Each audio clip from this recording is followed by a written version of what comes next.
உலக மக்கள் அனைவருக்குமே பிரம்ம சக்தி சித்தர் வாக்கு பாலச்சித்தர் பாலஜனா சிறந்த நல் வணக்கங்களை தெரிவித்துக் கொள்கிறேன். இன்னைக்கு நம்ம என்ன பார்க்க போகிறோம் அப்படின்னா மார்கழி மாத பலன்கள்.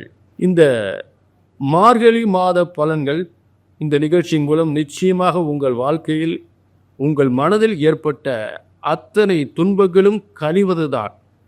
மார்கழி என்றால் மனதில் ஏற்பட்ட துன்பங்கள் எல்லாம் கழிந்து நம்மை விட்டு ஓடிவிடும் என்பதற்காகத்தான் மார்கழி என்று பெயர். துன்பங்கள் நீங்கக்கூடிய ஒரு மாதம், ஒரு முக்கியமான ஒரு மாற்றம் முன்னேற்றம் ஏற்படுகின்ற ஒரு மாதம், அதுதான் மார்கழி.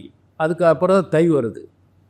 அப்போ தையில் என்னென்ன யோகங்கள் நடக்கப் போகின்றதோ அதற்கெல்லாம் ஒரு அடிப்படை ஆதாரமாக மார்கழி அமைந்து விடுகிறது.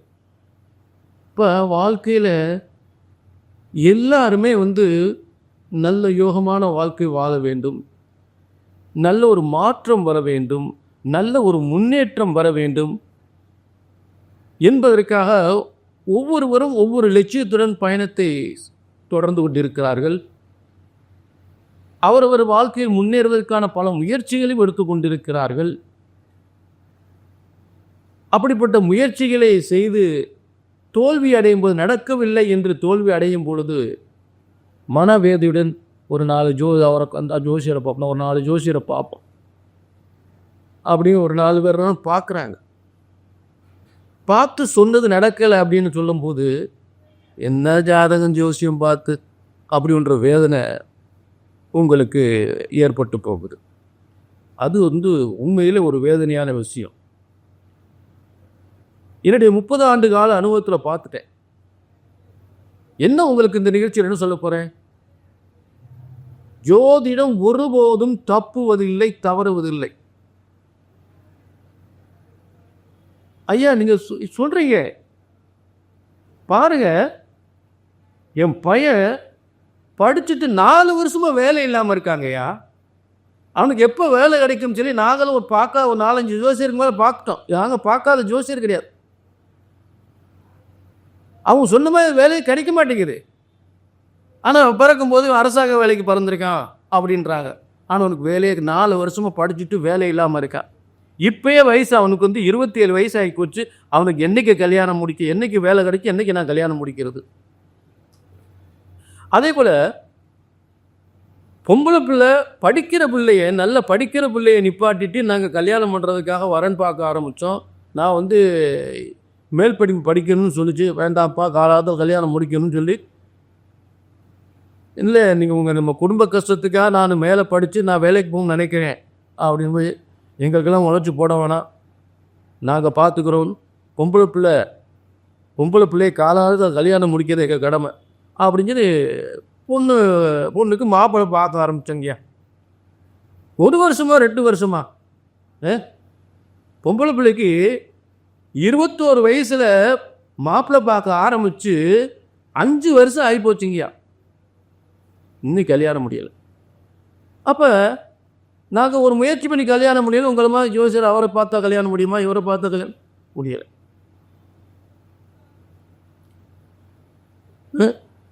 அப்புறம் ஒரு நல்ல தொழில் வைக்கணும், ஒரு ஜோசியர் பார்த்து தொழில் பரணி வச்சும் தரணி கட்டியாலும் பிரமாதமாக இருக்கும் அப்படின்னு சொந்த தொழில் வைக்கலாம்னு சொல்லி சொந்த தொழில் வச்சு. ஆக இப்படிப்பட்ட எத்தனையோ முயற்சிகள்,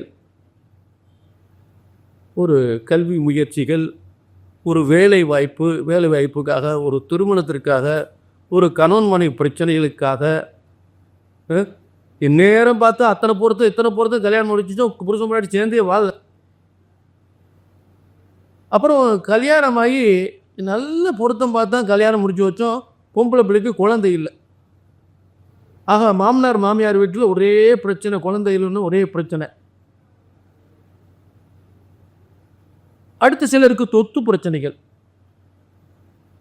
இந்த சொத்து பிரச்சனை முடிஞ்சாதான் பொம்பளை பிள்ளை கல்யாணம் முடிச்சு வைக்கணும் அப்படின்றது எத்தனையோ பேர். நல்ல வசதி வாய்ப்பாக இருக்கக்கூடிய ஒரு புறம் இருக்கட்டும், ஒரு சொத்து கைக்கு வந்தால் தான் அந்த சொத்து பிரச்சனை முடிஞ்சால் சொத்தை விற்று பிள்ளைகளுக்கு கல்யாணம் முடிக்கணும், இல்லை வேலைக்கு பணம் கட்டணும், இப்படியெல்லாம் பல பிரச்சனைகள்லாம் இருக்குது. அதுலலாம் இதுக்காக எத்தனையோ போராட்டங்கள் பண்ணி எத்தனையோ ஜாதகத்தை போய் பார்த்து அது நடக்கலை. அதாவது இந்த முயற்சியெல்லாம் பண்ணி நடக்கலைன்னா ஜாதகத்தை பார்த்தா எப்போ நடக்கும் தெரிஞ்சுக்குவோம் அப்படின்னு போய் முயற்சி பண்ணும்போது எதுவுமே நடக்கலை, அவர் சொன்ன நடக்கலை, இவர் சொன்ன நடக்கலை அப்படின்ற வேதனைகள் வந்தது. அந்த வேதனை தான் இங்கே வரக்கூடாது வரக்கூடாது வரக்கூடாது. இதுக்கு நான் என்ன உத்தரவாதம் தரேன்? ஜோதிடம் ஒருபோதும் தப்புவதில்லை, தவறுவதில்லை. அப்புறம் ஏங்க நடக்கலை? நல்ல கவனிங்க. இது பிரம்மசக்தி சித்தர் வாக்கு ஜோதிடம். அதே நேரத்தில் முதல்ல இந்த ஜோதிடம் யாரால் படைக்கப்பட்டது? பிரம்ம வேதத்தில் பிரம்மனால் படைக்கப்பட்டதான் ஜோதிட சாஸ்திரம். ஆக ஜோதிட சாஸ்திரம் ஒருபோதும் தப்புவதில்லை, தவறுவதில்லை. தப்பாது, தவறாது. அதை கழித்து சொல்வதை தான் தவறு ஏற்படுகின்றது. அந்த தவறு தான் இங்கே வரக்கூடாது. ஆக உங்களுக்கு நல்ல கவனியா, கல்யாணம் முடியலையா, வேலை கிடைக்கலையா, கல்யாணம் முடிஞ்ச பிரச்சனையா இருக்கா, குழந்தை இல்லாமல் இருக்கா, சொத்து பிரச்சனைகளா, வீட்டில் சின்ன செய்வன கோளாறா, அரசாங்க வேலை கிடைக்கலையா, எதுவாக இருந்தாலும் ஒரு முறை ஜாதத்தை தூக்கியாச்சுன்னு அந்த சித்தர்வாக்கு பிரம்மசக்தி சித்தர்வாக்கு ஜோதிடத்தின் மூலம் பாலஜனா உங்களுக்கு ஒரு சித்தமாக ஒரு சித்தியோடு வழங்குகின்ற உறுதியான உத்தரவாதம். இங்கே சொன்னது நடக்கும், நடந்தே ஆகும், நடந்தே தீரும். அதை அந்த பிரம்ம வேத சாஸ்திரப்படி சரியாக கணித்தால் சரியாக நடக்கும். ஏனென்றால் ஜோதிட சாஸ்திரம் இறைவனால் படைக்கப்பட்டது. ஆக ஒருபோதும் தப்புவதில்லை. ஜோதிடம் ஒருபோதும் தப்புவதில்லை, தவறுவதில்லை. அதை கணித்து சொல்வதுதான் தவறு ஏற்படுகின்றது. ஆக இந்த நிகழ்ச்சியை பார்த்துறோம், யாரும் கவலைப்பட வேண்டிய அவசியமே இல்லை. என்ன நடக்கலை பார்த்துருவோம், சரிங்களா? கீழே நம்பர் இருக்கு, ஒரு அப்பாயின்மெண்ட் வாங்கிக்கங்க. அப்பாயின்மெண்ட் வாங்கிக்க. உங்களுக்கு என்ன நடக்கலை, ஏன் நடக்கலை, எதுக்காக நடக்க, என்ன காரணம் புரிஞ்சுட்டீங்களா? நிச்சயமாக இந்த நிகழ்ச்சியின் மூலம் எல்லாருக்குமே உங்கள் வாழ்க்கையில் எடுப்படுகின்ற அத்தனை முயற்சிகளுமே இந்த நிகழ்ச்சி மூலம் நல்லது நடந்தே ஆகும், நல்லது நடந்தே ஆகும். அந்த உறுதி உத்தரவாதம் உண்டு. புரிஞ்சுட்டீங்களா? கீழே நம்பருக்கு ஒரு அப்பாயின்மெண்ட் வாங்கிக்க. ஏன்னா இதுக்கு அத்தனை பேருக்கு சொல்லப்படுகின்ற ஒரு பொது ஆண்டவன் பிரம்மன் ஒவ்வொருவருடைய தலையெழுத்தையும் தனித்தனியாக எழுதியிருக்கிறார். கூட பிறந்தவங்க 3 பேர் 4 பேர் இருந்தாலும் ஒவ்வொருத்தருக்கும் தலையெழுத்து வரமா இருக்கும். அவன் கூட பிறந்தவனா, இவ்வளோ பெரிய ஆளாயிட்டான், இவன் எப்படி இருக்கான், ஆண்டவன் தனித்தனியாக எழுதியிருக்கார். ஆக கவலை வேண்டாம், எல்லாருக்கும் இந்த நிகழ்ச்சி நல்லது நடக்கும், நடக்கும், நடந்தே ஆகும், நடந்தே தீரும். வாழ்க வளமுடன் எல்லாரும். அதை இப்போ நம்ம பலனுக்கு தொடரும். அடுத்து ஒவ்வொரு ராசிக்கு பலனுக்கு தொடரும். மார்கழி மாத பலன்கள். இந்த மார்கழி மாத பலன்கள் யாருக்கு பார்க்க போகிறோம் அப்படின்னு, கடக ராசிக்கு. மார்கழி, மனதில் ஏற்பட்ட துன்பங்கள் கழிந்தது. துன்பங்கள் எல்லாம் நீங்க போகிறது. கழிந்தது என்றால் துன்பங்களாம் நீங்க போகின்றது, கழிந்தது. மார்கழி, இதற்கு இன்னொரு அர்த்தம் மாறி கழிந்தது. மும்மாறி, மழை காலத்தில் தான் மாறி என்பார்கள். அந்த காலத்து அரசர்கள் காலத்தில் சொல்றது மும்மாறி பொழிந்தது என்பார்கள். இப்போ மாறி கழிந்தது, அதான் மழைக்காலம் கழிந்ததுன்னு அர்த்தம். அதுக்கு அடுத்தா போல மாறி கழிந்தது. மார்கழி என்றால் மனதில் ஏற்பட்ட துன்பங்கள் கழிந்தது. ராமாயணத்தில் மகாபாரத யுத்தம் நடந்தது. அந்த யுத்தத்தில் பீஷ்மர் அம்பு படுகையில், அதாவது அர்ஜுனன் விடுத்த அம்பு படுகையில் பீஷ்மர் தன் உயிரை அப்படியே உடம்பெல்லாம் அம்பை குத்தி படுத்திருக்கார். உயிரை விடலை. ஏன் இந்த மார்கழி மாதம் நான் உயிர் விட விரும்பவில்லை. அவர் நினைச்சாதான் உயிர் போகும். புரிஞ்சுட்டீங்களா?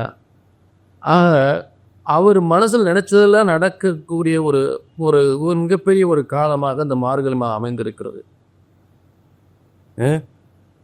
பஞ்ச பாண்டவர்களுடைய வெற்றியை உருவாக்குவது தான் பீஷ்மருடைய மிகப்பெரிய ஒரு மனதில் ஏற்பட்ட ஒரு எண்ணம். அது மனசுக்குள்ளே வச்சுட்டு அவர் துரியோதனனுடைய சார்பாக போரிட்டார். அப்போ அந்த மார்கழி மாதம் என்பது பீஷ்மருடைய மனதில் ஏற்பட்ட ஒரு அத்தனை ஆசைகளும் நிறைவேறக்கூடிய ஒரு மாதம் அமைந்திருக்கிறது. அதே போல் ஒவ்வொரு மனிதனுடைய வாழ்க்கையிலும் எதிர்காலம் ஒரு புத்தாண்டு வேற பறக்கப் போகிறது. இந்த மார்கழி 17 2025 அப்போ 2025 வந்து என் தொழில் இப்படி இருக்குன்னா நான் இந்த மாதிரி திட்டம் போட்டிருக்கேன்.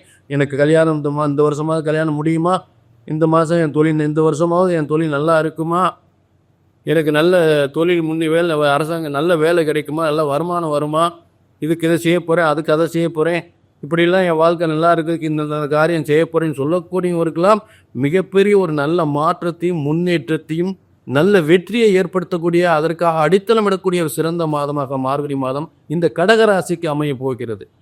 ஏன்னா கடகராசிக்காரவங்க நினைக்கிறதெல்லாம் நடக்கக்கூடிய அளவுக்கு இன்றைக்கி கடகராசி ஒரு கிரகம் உட்கார்ந்துருக்கு.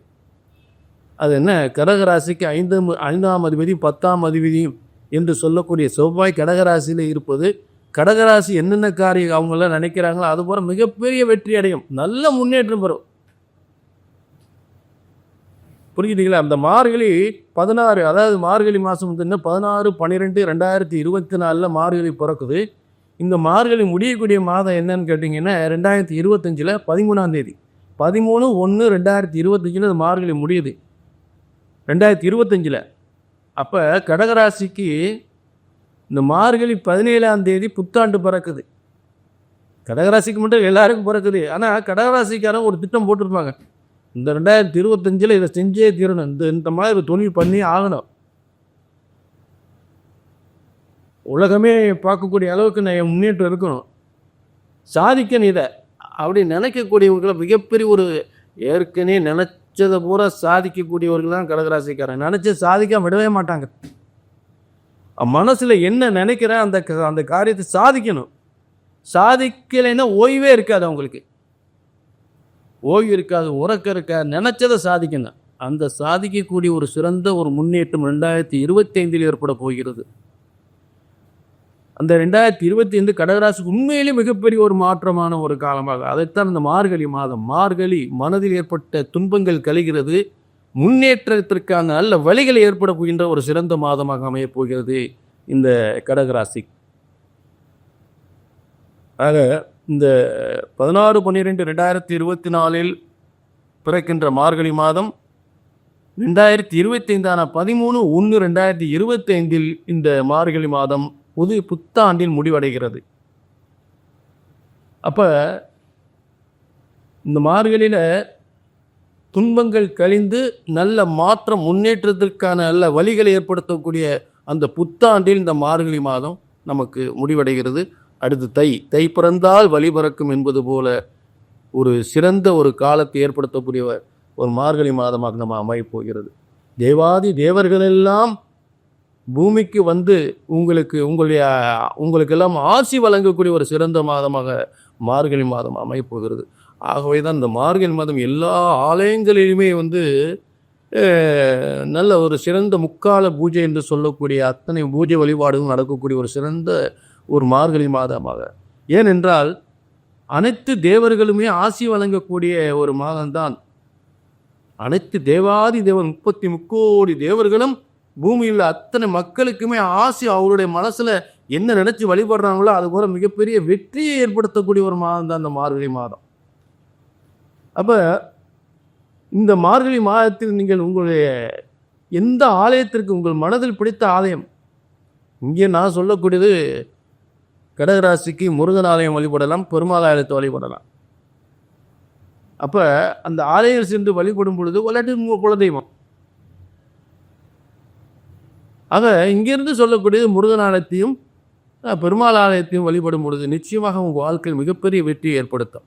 இந்த மார்கழி மாதம் தெய்வீக மாதமாக அமைகிறது. துன்பங்கள் நீங்குகிறது, இன்பங்கள் பெருகப் போகிறது, மாபெரும் சாதனை படைக்கப் போகிறீர்கள், மிகப்பெரிய முன்னேற்றத்தை அடையப் போகிறீர்கள், நல்ல மாற்றத்தை அடையப் போகிறீர்கள், மிகப்பெரிய யோகத்தை அடையப் போகிறீர்கள். பொன்பொருள் செல்வங்கள் கொட்டித் தருகின்ற யோகமாக அமையப் போகிறது இந்த எதிர்காலத்தில். அதற்கான மார்கழி மாதம் அமையப் போகிறது. சரிங்களா? யோகாதிபதி என்று சொல்லக்கூடியவன் கடகராசியில் இருக்கும் பொழுது யோகாதிபதி திடீர் அதிர்ஷ்டத்தை தரக்கூடியவன் சொல்வார். அவர் கடகராசியில் இருக்கும்போது திடீர் அதிர்ஷ்டத்தை நிச்சயமாக ஏற்படுத்துவார், ஏற்படுத்தி கொண்டு இருக்கிறார். திடீர் அதிர்ஷ்டத்தை ஏற்படுத்தி கொண்டே இருக்கிறார், மறந்து விடாதீர்கள். சரிங்களா?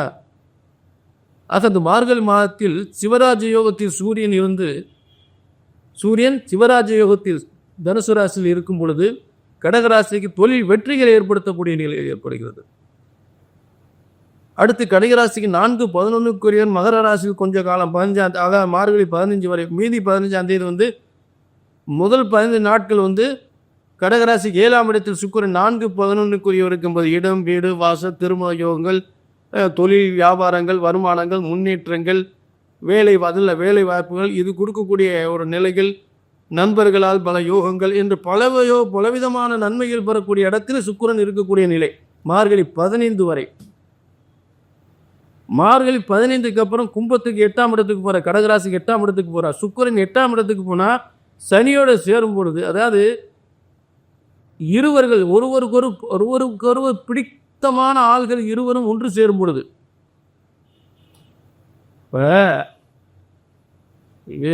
இவன் செய்கிற வேலையை ஒன்றுமே சரி வரல, இவனை கொண்டு வந்து என் கூட வேலைக்கு போட்டிருக்கீங்க, ஒன்றும் சரியில்லையே, இவன் செய்கிறதே எனக்கு புத்தமாக பிடிக்காது, இவன் கூட நான் அப்படி வேலை பார்க்குறது அப்படின்னு சில பேர் வேதனைப்பட்ட காலம்லாம் இருக்கு இல்லையா, அந்த மாதிரி பண்ணுவாங்க. ஆனால் சனி பகவானுக்கு பிடித்தமான ஆள் சுக்கிரன். அப்போ 2 திறமையானவர்கள் ஒன்று சேரும் பொழுது கடகராசிக்கு மிகப்பெரிய வெற்றி ஏற்படுத்தும், மிகப்பெரிய முன்னேற்றத்தை ஏற்படுத்தும். அதில் மாற்றமே இல்லை. இதுதான் மார்கழி மாதத்தில் ஒரு வித்தியாசமான பலன்கள்.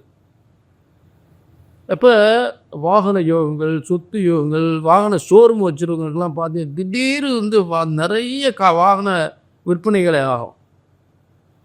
டிபார்ட்மெண்டல் ஸ்டோர், உணவுப் பொருள் சம்பந்தப்பட்ட தொழில்கள், இதான் வந்து லட்சக்கணக்கு கோடிக்கணக்காக சம்பாதிக்கக்கூடிய வாய்ப்பு ஏற்படுத்தும். ஏன்னா இந்த புத்தாண்டு வேறு மார்கழி 17ஆம் தேதி, இப்போ மார்கழி 17ஆம் தேதி 2025 புத்தாண்டு பிறக்கிறது. இந்த புத்தாண்டு பிறக்கும் போதெல்லாம் பார்த்தீங்கன்னா நிறைய தொழில் காரு ஷோரூம் வச்சாலும் சரி, எந்த ஒரு டிபார்ட்மெண்ட் ஸ்டோர் வச்சாலும் சரி, டெக்ஸ்டைல் சம்மந்தப்பட்ட தொழில்கள் பண்ணாலும் சரி, அத்தனை தொழில்களுமே இந்த மார்கழி 17க்கு அப்புறம் மிகப்பெரிய முன்னேற்றத்தை ஏற்படுத்தும். ஏன் மார்கழி 17 வந்து புத்தாண்டு 2025.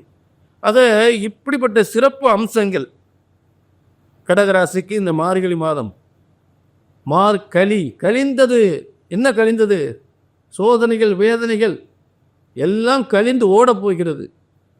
மிகப்பெரிய ஒரு மாற்றங்கள், முன்னேற்றங்கள் நம்மை முடுக்கிவிட்டு, நம்ம தொழில் முன்னேற்றத்தை முடுக்கிவிடப் போகிறது. ஆச்சரியப்படக்கூடிய யோகங்களை ஏற்படுத்த போகிறது. ஆக மார்கழி மாதம் உறுதியாக கடகராசிக்கு நல்ல யோகத்தை ஏற்படுத்தும், அதில் சந்தேகமே இல்லை. ஏன்னா அடுத்தடுத்து உங்களுக்கு நிறைய விஷயங்கள் இருக்கு, அடுத்து பலன்களை பார்ப்போம்.